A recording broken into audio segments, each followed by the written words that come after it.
شروع اللہ کے نام سے جو بڑا مہربان نہایت رحم والا ہے۔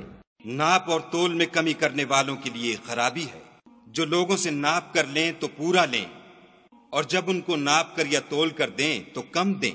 کیا یہ لوگ نہیں جانتے کہ اٹھائے بھی جائیں گے، یعنی ایک بڑے سخت دن میں، جس دن تمام لوگ رب العالمین کے سامنے کھڑے ہوں گے۔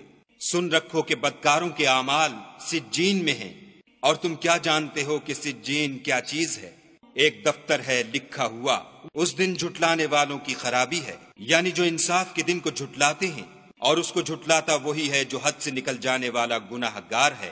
جب اس کو ہماری آیتیں سنائی جاتی ہیں تو کہتا ہے یہ تو اگلے لوگوں کے افسانے ہیں۔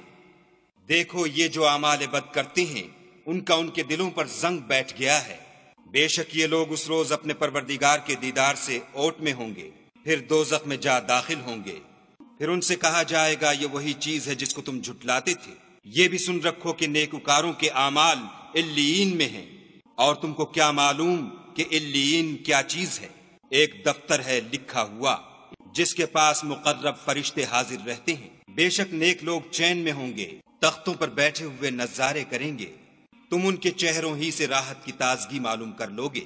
ان کو شراب خالص سرب مہر پلائی جائے گی، جس کی مہر مشک کی ہوگی، تو نعمتوں کے شائقین کو چاہیے کہ اسی سے رغبت کریں، اور اس میں تسنیم کے پانی کی آمیزش ہوگی۔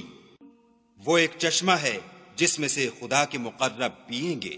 جو گناہ گار یعنی کفار ہیں وہ دنیا میں مومنوں سے ہنسی کیا کرتے تھے، اور جب ان کے پاس سے گزرتے تو حقارت سے اشارے کرتے، اور جب اپنے گھر کو لوٹتے تو اتراتے ہوئے لوٹتے، اور جب ان مومنوں کو دیکھتے تو کہتے کہ یہ تو گمراہ ہیں، حالانکہ وہ ان پر نگراں بنا کر نہیں بھیجے گئے تھے۔